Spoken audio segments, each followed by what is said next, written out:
Enw, Iona Lloyd-Roberts. Cyfais fy ngeni a magu yn Castell Nedd. Byw nawr, dinas Dinlle ger Caernarfon.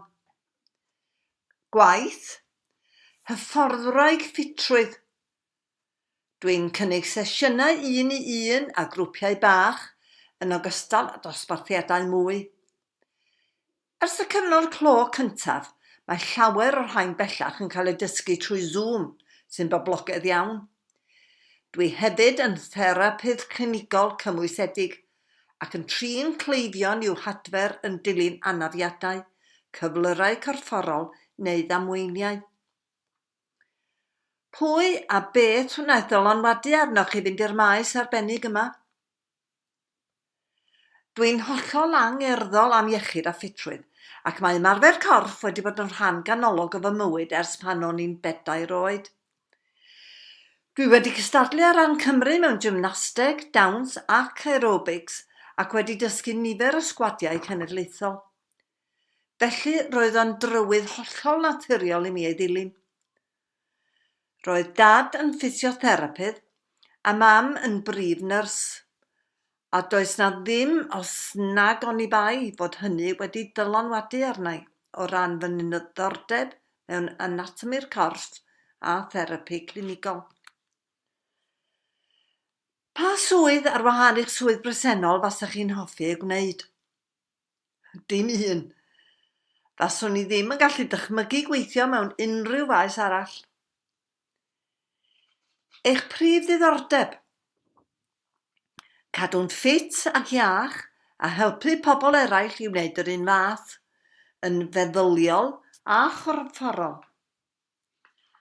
Ydy chwaraeon o ryw fath yn bwysig i chi?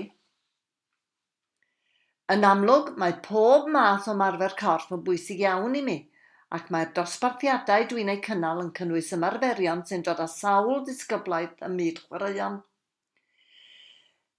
Nad ydw i'n cael lot o gyfle i gymryd rhan, dwi'n mwynhau y gwylio unrhyw fath o chwaraeon ac yn cael fy ysbrydoli gan ymroddiad a chyflawniad athletwyr. Sut fyddwch yn ymlacio? Mae gen i 3 cheffyl a dwi'n mwynhau marchogaeth pan mae gen i rywfaint o amser sbar. Dwi hefyd wrth fy modd yn potran yn yr ardd neu'n gwylio ffilm o flaen y tân. Ydych chi'n credu mewn bwyta'n iach neu ddiet arbennig i gadw'r pwysau dan reolaeth? Mae bwyta'n iach a chytbwys yn mynd law yn llaw efo cadw'r corff a'r meddwl yn ffit ac yn iach, ac mae'n rhywbeth sy'n agos iawn at fy nghalon. Mae'r syniad o fod ar ddiet yn aml iawn yn gamarweiniol. Y peth pwysig ydy deall pa fwydydd sy'n rhoi'r maeth a'r math iawn o egni i ni a phryd i'w bwyta. Dwi'n credu bod angen diet sy'n gyson ac efo cydbwysedd ac amrywiaeth o fwydydd meithlon. Dydy hynny ddim yn unig mwyn cadw pwysau dan reolaeth. Mae bwyta'r bwydydd cywir yn hanfodol mwyn cael y canlyniadau gorau o ymarfer corff, ac mae hefyd yn helpu gadw'r meddwl yn iach a gwrth sefyll a fiechydon. Does na ddim drwg mewn cael ambell i drit bob hyn a hyn. Cyn belled o bod rhywun yn dilyn arferion da y rhan fwyaf o'r amser. Mae addysgu cleientiaid am fwyta'n iach yn elfen bwysig iawn o'r cyngor a'r hyfforddiant dwi'n ei gynnig. Beth neu pa un ydych hoff bryd a pham? Dwi'n mwynhau pob math o fwydydd. Mae'n dibynnu ar fy chwant ar y pryd. Dwi'n meddwl fod y mwynhad o fwyd yn dod o gael amrywiaeth o brydau a blasau yn aml. Ffrwythau neu rhywbeth melys i bwdin? Dim un. Caws. Pa ddiod ydy'r orau gyda'r pryd? Anamal iawn fyddai'n yfed alcohol, ond dwi'n mwynhau glasiad neu ddau o champagne ar achlasuron arbennig. Ffefryn arall achlasurol ydy'r cocktail snowball. A byddwch chi'n darllen neu wylio teledu yn eich amser sbar? Byddaf, ond prin iawn ydy fy amser sbar. Pa lyfr, neu rhaglen deledu, neu radio rydych wedi ei fwynhau, neu sydd wedi creu argraff arnoch yn ddiweddar? Yna sawl llyfr a rhaglen deledu. Dwi'n arbennig o hoff o raglenni dogfen a llyfrau sy'n sôn am fywydau go iawn. Mae gen i ddiddordeb mawr mewn pobl a sut rydyn ni'n ymateb i fywyd mewn gwahanol amgylchiadau.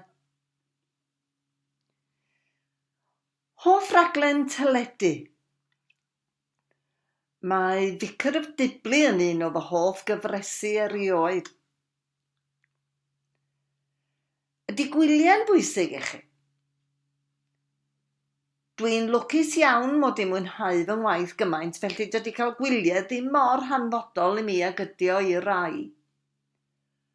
Ond mae treulio amser efo'r teulu yn hynod o bwysig i mi, felly dwi bob amser yn clusnodi ambell wythnos bob blwyddyn, heb ormod o alwadau gwaith. Yn enwedig dros y Nadolig pan mae'r plant adre. Rhowch fraslun o'ch gwyliau delfrydol. Dwi'n hapus iawn adre ac rydyn ni'n byw ar lan y môr, felly dwi ddim yn gweld angen i fynd yn bell. Ond rhaid i mi ddweud i mi fwynhau ambell i wyliau tramor yn y Caribi, felly mi fyddai fanno yn ail ddewis agos. Pa amser o'r dydd sydd orau gennych? Dwi'n mwynhau peth cyntaf yn y bore. Cyfle i gael paned a chynllunio'r diwrnod mewn tawelwch.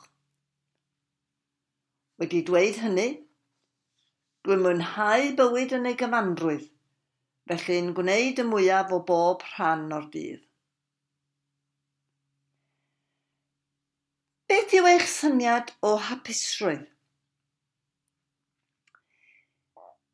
Treulio amser adref gyda fy ngŵr Llion, ein 6 o blant a'n hwyr bach 3 oed. Mae'r plant i gyd wedi gadael y nyth erbyn hyn, felly mae'n arbennig iawn pan dan ni'n cael y cyfle i dod at ein gilydd. Petai'n rhaid i chi adael Cymru? Pa wlad arall fyddai'ch dewis? A pham?